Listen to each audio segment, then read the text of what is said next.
ಶಶಿಭವನ್ ಜೀವನ ಪೂರ್ಣ ನೀವು ಅಂತದ್ದೇ ಕೇಳಿ ಅಂತದ್ದು ಅದು ಅಲ್ಲ, ನಮ್ಮಲ್ಲಿ ಹೊಂದಾಣಿಕೆ ಉಂಟು.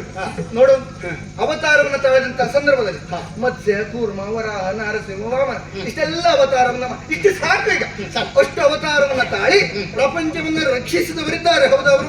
ಅಂತ ರಕ್ಷಣೆ ಸಂದರ್ಭದಲ್ಲಿ ನಿಜವಾಗಿ ನಿನ್ನ ಸಾಮರ್ಥ್ಯ ಉಂಟು ಅಂತ ಆದ್ರೆ ನೀನು ಪ್ರಪಂಚಕ್ಕೆ ಗೊತ್ತಾಗಬೇಕಿದೆ. ಗೊತ್ತಾಗಲಿಲ್ಲ ಎಂಬಲ್ಲಿಗೆ ಅಲ್ಲಿ ನೀನಿಲ್ಲ ಎಂಬುದೇ ಅರ್ಥ. ಹಾಗಾಗಿ ಅವರು ಅದೆಲ್ಲ ಕಾರ್ಯ ಮಾಡುವಾಗ ನಾನಿದ್ದೇನೆ ನಾನೆಲ್ಲಿದ್ದ ದಂಡ ನಾನು ಸೇರಿಕೊಂಡಿದ್ದೇನೆ ಅಂತ ಹೇಳುವುದು ನೀನು ಎಲ್ಲಿದ್ಯೋ ಎಂತದ್ದ ಅದಕ್ಕೆ ಉತ್ತರ ಕೊಟ್ರೆ ನೀನು ಹೆಚ್ಚುಗಾರಿಕೆ ಉಂಟು, ನಿನ್ನನ್ನು ಉಂಟು ಅಂತ ನಾನು ಒಪ್ಪಿಕೊಂಡೇನು. ಅಂದರೆ ಇವರು ಅವತಾರ ಮೂರ್ತಿಗಳು. ಹೌದು, ಅವತಾರ ಮೂರ್ತಿಗಳು. ಅವತಾರ ಎತ್ತಿದಾಗ ನಾನು ಎಲ್ಲಿದ್ದೆ ನೀನು? ಸರಿ ಉಂಟು ನೀನು ಕೇಳಿ ಸರಿ ಉಂಟು. ಸರಿ ಉಂಟು ಅಂತ ಹೇಳಿದ್ರೆ ಆಗಲಿಲ್ಲ. ಮುಂದೆ ನಾನು ಪ್ರಶ್ನೆ ಕೇಳ್ತೇನೆ, ಅವ ಉತ್ತರಿಸ್ತಾರೆ. ನೀವೊಂದು ನಿರ್ಧಾರ ಏನು ಅಂತ ಕೊಡ್ಬೇಕು. ನಿರ್ಣಾಯಕರು ನಾನೇ ನಿರ್ಣಾಯಕರಾಗಿ ಕೊಂಡುಕೊಳ್ತೇನೆ. ನೀವೊಂದು ಮಧ್ಯಸ್ಥರಾಗಬೇಕು. ನಾನು ಮಧ್ಯಸ್ಥರಾಗ್ತೇನೆ. ಇನ್ನು ಮೇಲೆ ನೀವು ಅಷ್ಟೇ ನಿರ್ಣಾಯಕರಾಗಿ ಒಂದು ಕೂತ್ಕೊಂಡ್ರೆ ಸಾಕು. ನಮಗೆ ಯಾವ ಕಾಲಕ್ಕೆ ಯಾವ ಕೆಲಸ ಮಾಡಬೇಕು ಅಂತ ಗೊತ್ತುಂಟು, ಮತ್ತು ಸೂಕ್ತ ಅಂದ್ರೆ ನಾವು ಅದನ್ನೇ ಮಾಡ್ತೇವೆ. ಕೆಲವು ಬಾರಿ ಒತ್ತಾಯಕ್ಕೆ ಇಲ್ಲ, ನಿನ್ನ ಒತ್ತಾಯ ಕೈಯಾಗೊಂಡು ಬಿಡ್ತೇನೆ. ಹಾಗಾಗಿ ನಮ್ಮ ವಾದವನ್ನು ಸರಿಯಾಗಿ ಆಲಿಸಿ ಆನಂತರ ಏನನ್ನು ತಗೊಳ್ಬೇಕು. ಅಲ್ಲೇ ಕುಳಿತುಕೊಂಡೆ ಪ್ರಶ್ನೆ ಪ್ರಾರಂಭ. ಹೇಳಿ. ಮತ್ಸ್ಯಾವತಾರವನ್ನು ತಾಳಿದ್ದಾರೆ ಇವರು, ಸೋಮಕಾಸುರನನ್ನು ಕೊಂದಿದ್ದಾರೆ, ವೇದವನ್ನು ಉದ್ಧರಿಸಿದ್ದಾರೆ. ಆಗ ನೀನು ಎಲ್ಲಿದ್ದೆ? ಮತ್ಸ್ಯಾವತಾರವನ್ನು ತಾಳಿದ್ದಾರೆ.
ಮತ್ತೆ ಮನುಜ ಹರಿ ಉಗುರೊಳಗೆ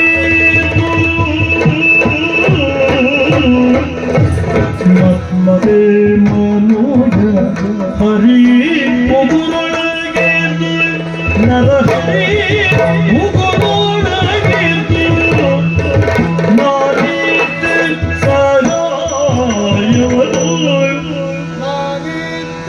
ಸಗಾಯವನು ಮತ್ತೆ ಮನುಜ ಹರಿ ಉಗುರೊಳಗೆ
ಪ್ರತ್ಪಿದಾರನಾದಂತಿರುಳು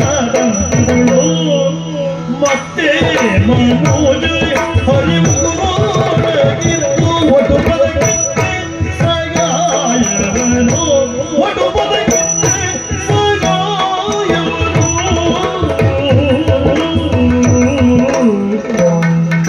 ಲಕ್ಷ್ಮೀ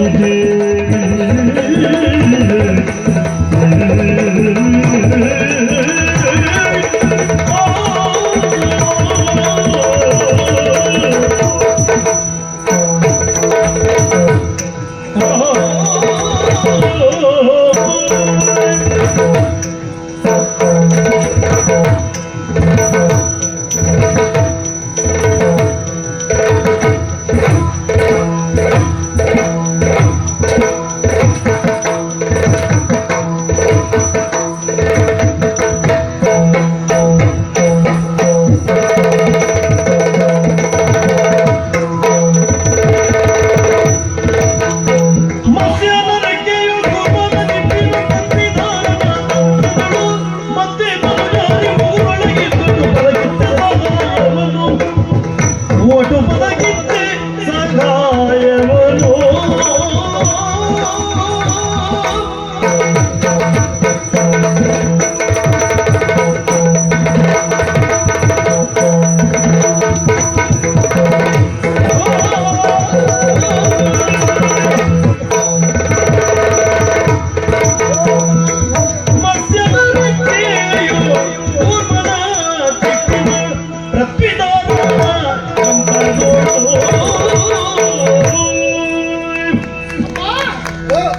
ಹಾಗಾದ್ರೆ ನೀವು ಕೇಳುವ ಪ್ರಶ್ನೆಗಳಿಗೆ ನಾನು ಉತ್ತರಿಸಿದೆ ಅಂತ ಆದರೆ ನಾನು ಸಹಾಯ